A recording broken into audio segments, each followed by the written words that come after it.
চলেন কথা না বাড়ায় সঠিক জায়গায় নিয়ে আসি।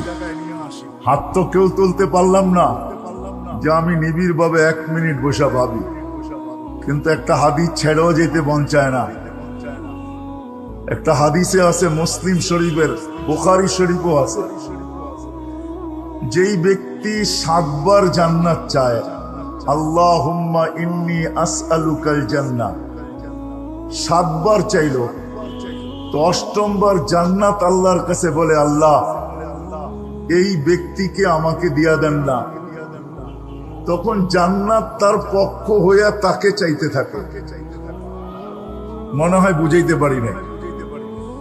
যেই ব্যক্তি 7 বার জান্নাত চায়, বাংলায় চাইলো আল্লাহ জান্নাত দিয়া দেন, আল্লাহ জান্নাত দিয়া দেন, আল্লাহ জান্নাত দিয়া দেন, আল্লাহ জান্নাত দিয়া দেন, আল্লাহ জান্নাত দিয়া দেন, আল্লাহ জান্নাত দিয়া দেন, আল্লাহ জান্নাত দিয়া দেন। 8ম বার তার পক্ষ হইয়া জান্নাত আল্লাহর কাছে আবেদন করে যে আল্লাহ এই ব্যক্তিকে আমাকে দিয়া দেন। মনে হয় বুঝাইতে পারলাম না। এটা তো এক হাদিস ভাবনার। তদ্রুপ এরকম আরেকটা হাদিসও আছে, যেই ব্যক্তি 7 বার বলে আল্লাহ দুজক থেকে বাঁচায় দেন, তো 8ম বার দুজক তার পক্ষ হইয়া বলে যে আল্লাহ এই ব্যক্তিকে আমার থেকে নিষ্কৃতি দিয়া দেন, আমি একে চাই না। কেননা এ আসবে যদিও আমার কাছে আসে, তাইলে মনে হয় না আমি এর বিরুদ্ধে কিছু করতে পারবো, বরং এমনও হইতে পারে এ পা রাখতে দেরি, আমার অস্তিত্ব বিলীন হইতে দেরি হবে না, এমনও হইতে পারে। এমনও, এই জন্য হাদিসে আছে ওইদিকে যাওয়ার সুযোগ নাই, কেননা খতমে নবুয়ত কনফারেন্স, ওটা নিয়ে কথা আগে নিয়ে যেতে হবে। তো যেটা বুঝাইতেছিলাম, যদি নিবিড় ভাবে 1 মিনিট ভাবতেও পারতাম, তাইলে কিন্তু একটা হাদিস হয়তো আমার পক্ষে আসতো, যেটা হাদিসে কুদসি। হাদিসে কুদসি কেউ যদি ভাবতে ভাবতে যদি কোনো সিদ্ধান্তে পৌঁছে, তার দিলে যদি ব্যথা আসে যে হায় প্রস্তুতি তো কিছুই হইল না, কপালে ঘটবে তো ঘটবে কি, এতটুক যদি মনের কোনায় তার উদয় হয়, তো হাদিসে কুদসি আছে, ফালাম্মা তায়াক্কানতা বিল বাওয়ার ওয়া যানানতা আন্নাকা মিন আহলিন নার মানাহতু ইলাইকা রিদওয়ানি ওয়াল্লাইতু ইলাইকা গুফরানি ওয়া কুলতু লাকা লা তাহজান গফারতু লাকা যুনুবা ওয়াল আওজার ওয়া লিআজলিকা সাম্মাইতু নাফসি আল আজিজুল গফফার। আমরা আরবি বুঝি না, তো কোরআন হাদিস ইংলিশে আসে না, এটাই হলো সবচেয়ে বড় বিপদ আর কি। যদি ইংলিশে আসতো তাহলে মনে হয় বোঝাটা সহজ হইতো, কেননা ইংলিশের সাথে আমাদের সম্পর্কটা একটু বেশি, আরবির সাথে সম্পর্ক কম। যদি এতটুক ভাবতে পারতাম, তাইলেও মনে হয় ভাবনার দ্বারা যদি আমার মনে এতটুকু উদিত হইতো যে হায় আমার ঠিকানা কোথায় হবে, তো আল্লাহ ওয়াদা করতেছেন যে আমি আল্লাহ তোর পিঠে হাত রাইখা বলতে বাধ্য হইতাম যে যা, চিন্তার কোনো কারণ নাই, তোর গুনাহ খাতা মাফ করে দিলাম। কিন্তু আশ্চর্য তো এটাই যে আমার জাতির ভিতরে না যুবক, না বৃদ্ধ, না নারী, না পুরুষ, কারো কাছে তো এতটুকু সময় নাই যে 1 মিনিট বসে ভাববে নিবিড় ভাবে যে জান্নাত তো চাই, প্রস্তুতি কতটুকু। চলে তো যেতে হবে 60-70 বছরের জীবন, কেউ থাকে নাই, কেউ থাকবেও না। চতুর্দিকে যদিও হাজারো মানুষের মাঝে হাজারো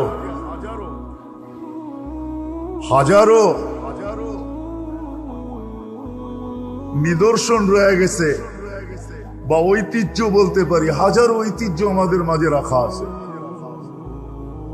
যারা ছিল এখন নাই। আলী রাদিয়াল্লাহু তাআলা আনহুর কথাই সত্য, সিরু ফি দিয়ারিহিম আনদুরু ফি আসারিহিম, যাও যাও পুরান ঐতিহ্যগুলা দেখো। এই রাস্তা দিয়ে হাঁটতে থাকলে নাক বরাবর সোনার গায়ে নাকে বাড়ি খাবে, আর ওইখানে লেখা আছে ঈশা খার রাজধানী। ঐতিহ্য আছে ঈশাখানায়, আমাদেরকেও তো চলে যেতে হবে, ঠিক না? চাই হাটে থাকি বা ঘাটে থাকি, রোডে থাকি আর বাজারে থাকি, অফিসে থাকি আর আদালতে থাকি, খেতে থাকি আর খামারে থাকি, মেইলে থাকি আর ফ্যাক্টরিতে থাকি, ঘরে থাকি আর বাড়িতে থাকি, আমাদেরও চলে যেতে হবে। বিদায় প্রস্তুতি কতটুকু, এটা নিজেকে নিজে প্রশ্ন করা উচিত। যা হোক, ওইখান থেকে বাহির হয়ে গেছি যে ওই স্টেজের উপযোগী হইতে হবে, তাইলে ওই স্টেজে বসা যাবে। আর কালাম যার তার মুখ থেকেই, তার কুদরতি আওয়াজ থেকেই শোনা যাবে। আল্লাহর রসুলও শোনাবে যার উপরে কালাম নাজিল হয়েছে। কিন্তু নিজেকে উপযোগী বানাইতে হবে। আর উপযোগী যদি বানাইতে হয়, তাইলে প্রথমে তো একটা দাবি পূরণ করতে হবে। ওই দাবি যদি পূরণ না করলাম, তাইলে কোনোদিন ওই স্টেজে বসার যোগ্য হব না। বরং কোরআনের একটা আয়াত সত্যায়িত হইতে পারে আমার উপরে। সেই আয়াতটা হলো উকুদুহান নাস ওয়াল হিজারা, আমি জাহান্নামের ইন্ধনও হইতে পারি। কিন্তু আল্লাহ যাকে মুসলমানের ঘরে জন্ম দিয়েছেন, জন্মসূত্রে কিন্তু আল্লাহ চান না আমরা কেউ জাহান্নামের ইন্ধন হই। বিদায় আল্লাহ দাবি বেশি রাখেন না, একটা পুরা করতে হবে। যদি একটা দাবি পুরা করতে পারি, তাইলে ওই স্টেজে বা ওই সবাই ওই স্টেজের নিচে বসার সুযোগ পাব। আর ওই দিন কোরআন স্বয়ং আল্লাহর রসুল থেকে শোনা যাবে, যার উপরে কোরআন নাজিল হয়েছেন, আর যার কালাম তার থেকে শোনা যাবে। ওই দাবিটা হলো যে আল্লাহকে মানতে হবে, বাস। তাকে শুধু আল্লাহকে মানতে হবে। আতিউল্লাহ, আল্লাহকে মানো। দাবি বড় লম্বা না, শর্ট। কিন্তু আল্লাহ আরেকটা কথা আমাদেরকে বুঝাইতে চেয়েছেন, দুনিয়ার মানুষ কিন্তু আরেকজন থেকে, আমরা যার কাছ থেকে যা চাই আমাদের ইচ্ছা মতো চাই, পছন্দ মতো চাই, ঠিক না? সন্তানও কিন্তু বাপের কাছে নিজের ইচ্ছা মতো পছন্দ মতো চায়, ঠিক না? কি বলেন? হ্যাঁ, বাপ জন্মদাতা হইতে পারে কিন্তু সৃষ্টিকর্তা তো না। সৃষ্টি কে করছেন? আর আমার কথা বুঝেন, সৃষ্টি আল্লাহ করছেন। জন্মদাতা বাপ মানা নিলাম, কিন্তু সন্তানও বাপের কাছে চায় পছন্দ মতো, ইচ্ছা মতো। ধ্যান দিয়া শুনলে বুঝে আসবে, প্রত্যেক মালিক ও কর্মচারীর কাছ থেকে চায় মন মতো এবং ইচ্ছা মতো। এটাই নিয়ম, মন মতো চাবে, ইচ্ছা মতো চাবে। কিন্তু আল্লাহ আল্লাহর ইচ্ছা মতো আমাদের কাছে চান না, আল্লাহর মন মতো চান না। আল্লাহ মানা চান কিন্তু মন মতো চান না। যদি চাইতেন তাহলে কোরআনে এই কথা কোনোদিন আসতো না, লা ইউকাল্লিফুল্লাহু নাফসান ইল্লা উসাহা। আল্লাহ বুঝাইতে চাইতেছে, বন্দা আমার ইচ্ছা মতো না, তোমার সাধ্য মতো তুমি আমাকে মানো। মনে হয় বুঝাইতে পারি নাই। আল্লাহর ইচ্ছা মতো না, আল্লাহর ইচ্ছা মতো যদি চাইতেন তাহলে আল্লাহ আমাদেরকে স্বাধীনতা দিতেন না, আমাদেরকে বাধ্য করতেন। আমাদের ইচ্ছা থাকতো না। যেমন সূর্যের ইচ্ছা নাই, কোন সৃষ্টির ইচ্ছা নাই, সব সৃষ্টি কিন্তু বাধ্য। সূর্য উঠতে বাধ্য, ডুবতে বাধ্য, যদিও দুনিয়ার থেকে 13 লক্ষ গুণ বড়। দুনিয়াটা ভাগতে বাধ্য, আমাদের দুনিয়া কিন্তু ভাগতেছে। গাড়ি ভাগে না, আমাদের দুনিয়াটাও কিন্তু ঘন্টায় 66,000 কিলোমিটার বেগে ভাগতেছে। ভাগা বোঝেন?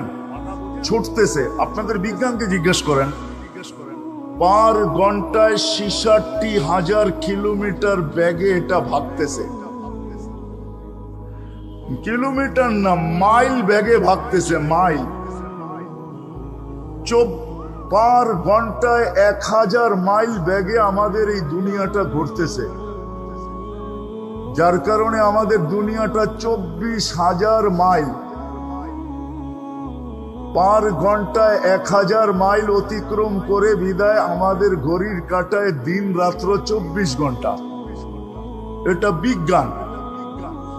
কিন্তু যেটা 66,000 মাইল গতিতে ছোটে, আপনি তার পিঠে দাঁড়ায় আছেন তো দাঁড়ায় আছেন কি করে, বসে আছেন তো বসে আছেন কি করে?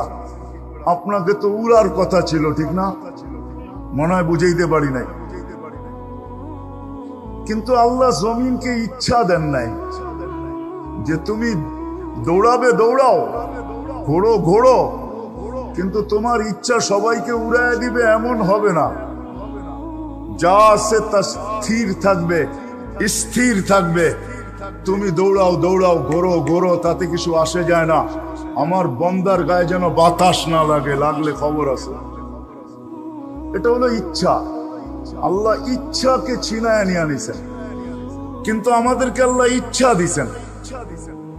এই জন্য আল্লাহ বলছে আমার সাধ্য অনুযায়ী চাই, চাই না তোমাদের সাধ্য অনুযায়ী আমাকে মানো। কিন্তু এখানে একটা প্রশ্ন আছে যে আল্লাহ ঠিক আছে আমার সাধ্য অনুযায়ী তোমাকে মানব, কিন্তু তোমাকে তো চোখেই দেখা যায় না। লা তারাকাল উয়ুন ওয়ালা তুখালিতুহুদ দুনুন, তোমাকে ধ্যান ধারণায় আনা যায় না। ওয়ালা ইয়াসিফুকাল ওয়াসিফুন, তোমাকে বর্ণনা দিয়ে শেষ করা যায় না। সামান্য দুনিয়ায় মানুষ পদস্থ হইলে তাকেই ধরাছোঁয়ার বাহিরে চলে যায়, আর তুমি তো তুমি। ইচ্ছা মতো যদি মানি তাহলে মানবো তো মানবো কি করে? তোমাকে তো দেখি না, আর তোমার তো বর্ণনা দিয়ে শেষ করা যায় না। তুমি তো একটা পদের মালিক না। তুমি যদি আল্লাহ হইতে তাহলে মাইনা নিতাম, কিন্তু তুমি তো শুধু আল্লাহ না, তুমি তো রহমানও, তুমি তো রহিমও, তুমি তো মালিকও, তুমি তো কুদ্দুসও, তুমি তো সালামুল মুমিনুল মুহাইমিনুল আসিসুল জব্বারুল মুতাকাব্বিরুল খালিকুল বারিউল মুসাవ్বিরুল গফফারুল কহ্হারুল ওয়াহ্হাবুর রাজ্জাকুল ফাত্তাহুল আলিমুল কাবিদুল বাসিতুল খাফিদুর রাফিউল মুইজ্জুল মুদিল্লুস সামিউল বাসিরুল হাকামুল আদলুল লতীফুল খবীরুল হালিমুল আযীমুল গফুরুশ শাকুরুল আলিয়ুল কবীরুল হাফিজুল মুকীতুল হাসিবুল জলিলুল করিমুর রকিবুল মুজিবুল ওয়াসি আল হাকিমুল ওয়াদুদুল মজিদুল বাঈসুশ শহীদুল হকুল ওয়াকিলুল কাযিয়ুল মতিনুল ওয়ালিয়ুল হামিদুল মুসি আল মুবদি আল মুঈদ আল মুহয়ি আল মুমীত আল হাইয়্যু আল কাইয়্যুম আল ওয়াজিদ আল মাজিদ আল ওয়াহিদ আল আহাদ আস সামাদ আল কাদির আল মুকতাদির আল মুকদ্দম আল মুআখ্খার আল আউয়াল ওয়াল আখির আল যাহির ওয়াল বাতিন الوالي المتوالي البر التواب المنتقم العفو الرؤوف مالك الملك ذا الجلال والإكرام المقسط والجامع والغني والمغني المانع الدار النافع النور الهادي البديع والباقي الوارث والرشيد الصبور جل جلاله अपने तो 99টা পদের মালিক। আপনাকে মানবো তো মানবো কি করে? চাই আমার সাধ্য অনুযায়ী হোক, সাধ্যের বাহিরে না হোক, কিন্তু মানবো তো মানবো কি করে? তো আল্লাহ আমাদের জন্য সহজ করতেছেন, কেননা আল্লাহর সাথে আমাদের সাথে একটা ভালোবাসা আছে। যদিও আমরা ভালোবাসা শব্দটা ব্যবহার খুব বেশি করি, কিন্তু আল্লাহর সাথে বন্দার যে ভালোবাসা, এই ভালোবাসা কারো সাথে কারো নাই।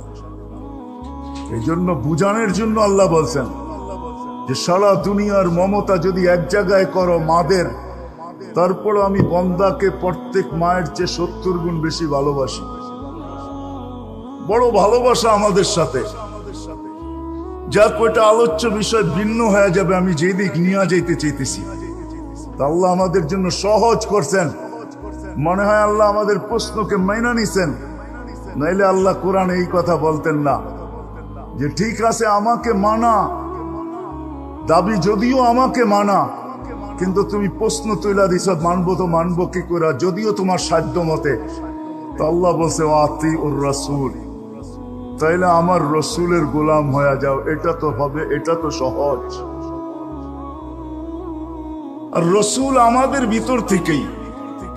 হুয়াল্লাযী বাআসা ফিল উম্মিয়িনা রাসূলাম মিনহুম, রসুল আমাদের ভিতর থেকেই, মানুষের ভিতর থেকেই নির্বাচিত।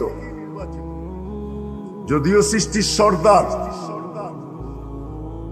কারণ আল্লাহর রসুলের ব্যাপারে আদম আলাইহিস সালাম জিজ্ঞাসা করছিলেন, মান হুয়া কাতাবতু ইসমাহু মা ইসমিক। দুনিয়াতে যতজনই নবুয়তি দাবি করুক, কিন্তু কিছু জিনিস আছে নিজের নামে কোনোদিন ফিট করতে পারবে না। মনে হয় আমার কথা বোঝেন নাই। দাবি তো করতে পারবে, কিন্তু কিছু বিষয় আছে, ওকেও যদি জিজ্ঞাসা করি এইগুলা কি তুমি পারবে বা এইগুলা কি তোমার পক্ষে আছে, তো সেও বলবে না, এগুলা আমি বলতে পারবো না, কিন্তু এতটুকু বলতে পারবো আমি নবী। শুধু সে এতটুকুই বলতে পারবে, কিন্তু কিছু বিষয় আছে সে নিজের পক্ষে নিতে পারবে না। কিছু বিষয় আছে, যেমন একটা দেখাইতেছি আমি। দুনিয়াতে যত নবী আজ পর্যন্ত নবুয়তি দাবি করছেন আমাদের নবীর পরে, তাকে যদি জিজ্ঞাসা করা হয় তুমি বলো তো, আদম আলাইহিস সালাম তো জিজ্ঞাসা করছিলেন যে ওনার নামটা, উনি কে যার নামটা আপনার নামের সাথে মিলায় লেখা রাখছেন। তা আল্লাহ জিজ্ঞাসা করছে আদম কোথায় দেখলে? তো বলছে প্রথম তো আরশে দেখছি। কাহিনী বড় লম্বা, পিছের থেকে বাদ দিয়া যাইতেছি আমি। তো বলছে আরশে কি দেখছো? কয় ইন্নানি আনাল্লাহ লা ইলাহা ইল্লা আনা মুহাম্মাদুন আবদি ওয়া রাসূলি। মুহাম্মদ আবদি ওয়া রাসূলি, এই শব্দটা, এই নামটা, এই ব্যক্তিটাকে মুহাম্মদ। তো আল্লাহ প্রতি উত্তরে বলছিলেন, হাদিস কিন্তু অনেক লম্বা, আল্লাহ অনেক জিজ্ঞাসা করছেন, তারপর তারপর তারপর তো আদম আলাইহিস সালাম সর্বশেষ বলছিলেন আর তারপর জিজ্ঞাসা করেন না, দেখি নাই কোথায় এটা বলেন। এখন তো জান্নাতের প্রত্যেকটা লতা পাতা, তরু লতা, ফুল ফল, প্রত্যেকটার ভিতরে দেখি, এমনকি প্রত্যেকটা প্রসাদনীর ভিতরেও লেখা আছে লা ইলাহা ইল্লাল্লাহ মুহাম্মাদুর রাসূলুল্লাহ। এমনকি ফেরেশতাদের কপালেও লেখা লা ইলাহা ইল্লাল্লাহ মুহাম্মাদুর রাসূলুল্লাহ। আল্লাহ প্রতি উত্তরে বলছিলেন লাউলাহু লামা খালাকতুকা ইয়া আদম, উনি না হইলে তোমার সৃষ্টি হইতো না। এটা তো একটা, আরো দুই একটা আপনাদেরকে দেখাই, তাহলে বুঝে আসবে। আরো দুই একটা দেখাই। যারাই নবুয়তি দাবি করুক, সে কোনোদিন এই কথা বলতে পারবে না যে তুমি তোমার উম্মতকে তো চাও জান্নাতে নিয়ে যাওয়ার জন্য। উম্মত বুঝেন তো? হ্যাঁ, অনুসারী। যদি তাকে জিজ্ঞাসা করা হয় তুমি কোথায় বসা চাও, তো সে বলবে আমি তো জমিনে বসা চাই। আর আমাদের নবীজি তো আমাদেরকে আল্লাহর আরশে পাশে বৈশা আমাদেরকে চাইছেন। এটা কিন্তু সে প্রমাণ দিতে পারবে না যে আমি আরশে যাইয়া আল্লাহর পাশে বৈশা। সে হয়তো বলবে স্বপ্নে দেখা হয়েছিল চাইছি, সে হয়তো বলবে যে আমার দিলের ভিতরে আসছে, আল্লাহ চলে আসছে, আমি চাইছি। এই কথা বলতে পারবে না যে আল্লাহ আমাকে ডাইকা নিয়ে গেছেন আরশে পাশে বসাইছেন, আর ওই সময় আল্লাহ জিজ্ঞাসা করছেন বন্ধু কি চান? তা আমি বলছি উম্মত চাই, উম্মত, আসআলুকা উম্মতি। তা আল্লাহ জিজ্ঞাসা করছে এইখানে উম্মত? এখানে তো দিদার। তো আল্লাহ রসুল জবাবে বলছেন এমন মুখ্যম সময় তো আর কখনো পাওয়া যাবে না যে আপনি এক পাশে আমি এক পাশে, আপনি ডাইনে আমি বামে, অথবা আপনি বাম পাশে আমি ডাইন পাশে। কবা কাউসাইনি আও আদনা, দূরত্ব এতটুকু, কবা কাউসাইনি আও আদনা। এটার জন্য তীর লাগবে, তীর। কামান যখন ভিতরে বসে তীরকে টান দেয় তো দুনো মাথা আইসা লেগা যায়। বন্ধু দুইজন পাশাপাশি লেগে গেছিলেন, মনে হয় এতটুকু ফাঁকও ছিল না। তো আল্লাহর রসুল লজিক দিতেছিলেন যে এমন মুখ্যম সময় তো আর পাবো না, তো এইখানে ফ্যামিলি চায় লাভটা কি? উম্মত চাবো, এটাই ভাবতেছি, এই জন্য উম্মত চাইতেছি। শুধু এটাই আমার লজিক না, আরো একটা লজিক আছে। আনতা রব্বুল করিম আনা নবিয়ুর রহিম। কোন নবী কিন্তু বলতে পারবে না, যত নবী আজ পর্যন্ত দাবি করতেছে এই কথা বলতে পারবে না। হ্যাঁ বলতে পারবে আমার নামও এইটা, আমার নামও মনে হয় বুঝাইতে পারতেছি না। আমার নামও এটা, আমার নামও আহমদ, এটা বলতে পারবে, কিন্তু এটা বলতে নবী হাজারও আসতে পারে, কিয়ামত পর্যন্ত আসবে। আল্লাহ রাসূল বলছেন ইয়াতুনা দাজ্জালুনা কাযাবুন কুল্লুহুম ইয়াদঈ আন্নাহু নাবিয়্যুন, কিন্তু কেউ এই দাবি করতে পারবে না যে কোরআন আমার উপরে আসছে। কি এই দাবি করতে পারবে? কি বলেন? এটা পসিবল না। দাবি করা সহজ, কিন্তু কোরআন আমার উপরে আসছে, আল্লাহ রাসূল বলছে। দ্বিতীয় লজিক, আপনার আর আমার মাঝে উম্মত হারায়া যাবে, তো আল্লাহ বলছিলেন কাসসামতুল কিয়ামাতা কিসমাইন, কিয়ামত দুই ভাগে ভাগ। আনতা তাকুলু উম্মতি আনা আকুলু রহমতি সালতু তাশফি তুশফা। ওই দিন আপনি চাবেন আমি মঞ্জুর করব, আপনি চাবেন আমি দিতে থাকবো, আপনি সুপারিশ করবেন আমি মঞ্জুর করতে থাকবো। বিদায় দাবি ছিল আল্লাহকে মানা, আল্লাহকে মানা, কিন্তু প্রশ্ন তুইলা দিলাম বিদায় আল্লাহ সহজ করতেছেন যে আমাকে মানতে পারতেছো না, তাহলে চলো আমার নবীকে মানো, যে তোমাদের ভিতর থেকে আতিউর রাসূল। আল্লাহকে যদি প্রশ্ন করি আচ্ছা ওনাকে মানলে আপনাকে মানা হবে, এটার প্রমাণ কি? তো আল্লাহ কোরআনে দলিল দিতেছেন মান আতা আর রাসূল ফাকাদ আতা আল্লাহ। আমার রসুলকে যে মানবে আমাকে মানা হয়ে যাবে। এখন যদি এইখানে লোকগুলো আমাকে প্রশ্ন করে, ওলামাও আছে তোলাবাও আছে, যে রসুল বলতে আপনি কাকে বুঝান? রসুল তো একটা ব্যাপক শব্দ, এটা তো 313 জনের উপরে ফিট হয়। কয়জন? রসুল কিন্তু 313 জন, ঠিক না? তাহলে চলেন আপনাদেরকে একটু নিয়ে যাই। খতমে নবুয়তের সেমিনার শুধু আমরা করতেছি এরকম না, খতমে নবুয়তের সেমিনার কিন্তু আল্লাহও করছেন। কে কে কে করছেন? আল্লাহ খতমে নবুয়তের সেমিনার করছেন। ওইখানে কেউ ছিল না, শুধু নবী রসুলরা ছিল, বক্তা আল্লাহ ছিলেন। আলোচ্য বিষয় খতমে নবুয়ত এবং আমাদের নবীজির শান ছিল, শান। তো কোরআন বলতেছে, আল্লাহ নবী রসুলদেরকে বলছিলেন লাম্মা আতাইতুকুমুল কিতাব ওয়াল হিকমা, আমি তোমাদেরকে যখন নবুয়ত এবং রিসালাত দিব, সুম্মা ইয়াতিকুম রাসূল, তো আমার রসুল আসবে, তোমরা এর উপরে ঈমান আনবে এবং একে সাহায্য করবে। এখন যদি আমিও আল্লাহকে প্রশ্ন করি, আল্লাহ রসুল তো ব্যাপক সত্য, এটা তো 313 জনকে বুঝায়, এই রসুল কোন রসুল? তো আল্লাহ বলে শব্দ ব্যাপক কিন্তু ব্যবহার একক। মনে হয় বোঝেন নাই? শব্দ ব্যবহার একক ব্যবহার।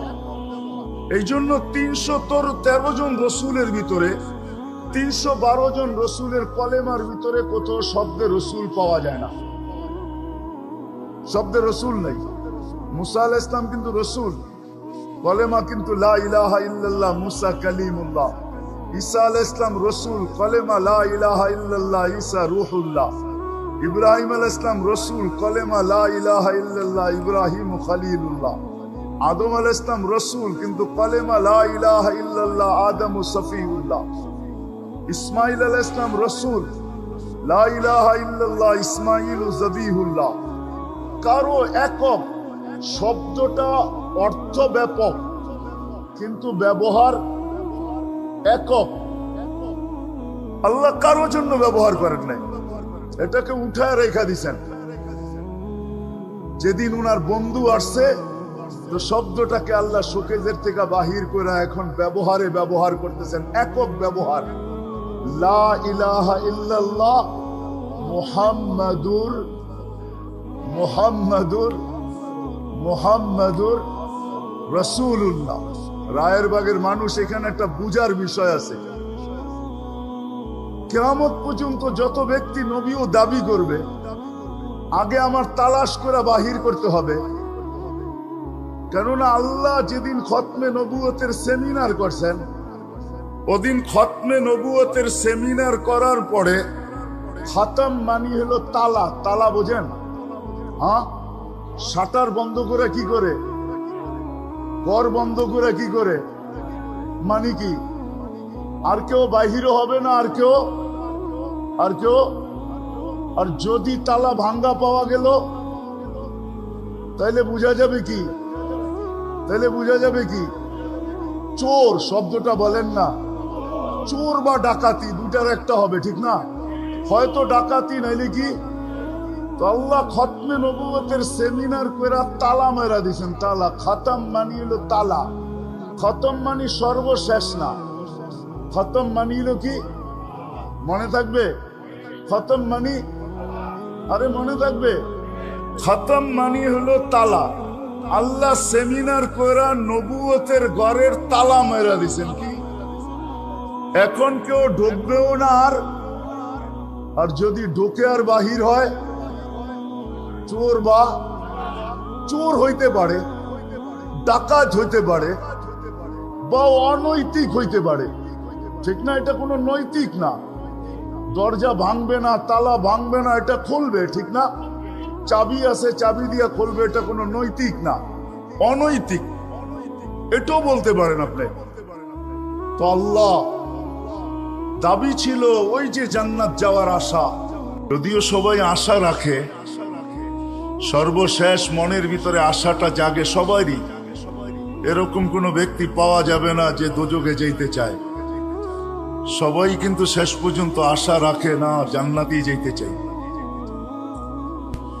কিন্তু যদি প্রশ্ন করা হয় আমার সমাজকে যে প্রস্তুতি কতটুকু, যাইতে তো চান বটে, প্রস্তুতি কতটুকু, তো কেউ মনে হয় বলতে পারবে না। এইখানেই যারা বসে আছে, ঘর বাড়িতে বসে যারা শুনতেছে, আমার মনে হয় আমার আওয়াজ যতদূর যায়, যার কানেই যায়, কেউ মনে হয় বলতে পারবে না যে আমি আমার এতটুক জীবনে, বাচ্চাদের কথা ভিন্ন, কলম তো তাদের থেকে উঠানো, কেননা তাদের পক্ষে কিছু পক্ষে লেখা হয়, বিরুদ্ধে কিচ্ছু লেখা হয় না। বিদায় বাচ্চা ব্যতীত, পাগল ব্যতীত কেউ মনে হয় বলতে পারবে না যে জান্নাতের আশা তো রাখি, কিন্তু এই বয়সটা 1 মিনিটের জন্য বসা ভাবছি যে আমি প্রস্তুতি নিলাম তো কতটুকু নিলাম। না হাটওয়ালা ভাবে, না বাজারওয়ালা ভাবে, না রোডওয়ালা ভাবে, না ঘাটওয়ালা ভাবে, না খেতওয়ালা ভাবে, না খামারওয়ালা ভাবে, না অফিসওয়ালা ভাবে, না আদালতওয়ালা ভাবে, না মেল, না ফ্যাক্টরি, না ঘর, না বাড়ি, কেউ মনে হয় না।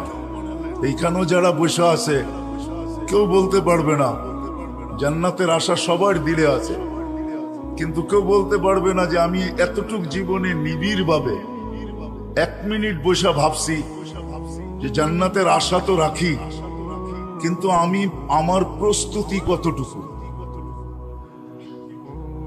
কি আলেম ওলামা তোলাবও দেখা যাইতেছে এখানে। কেউ কি বলতে পারবো যে নিবিড় ভাবে আমার শব্দ বসতে হবে, নিবিড় ভাবে আমি 1 মিনিট বসে ভাবছি যে জান্নাতের আশা তো রাখি, জান্নাতেই যেতে চাই, আর কোথাও যেতে চাই না, কিন্তু আমার এতটুক জীবনে আমি 1 মিনিটের জন্য নিবিড় ভাবে বসে ভাবছি যে আমার প্রস্তুতি কতটুকু। মনে হয় না কেউ হাত তুলতে পারবে।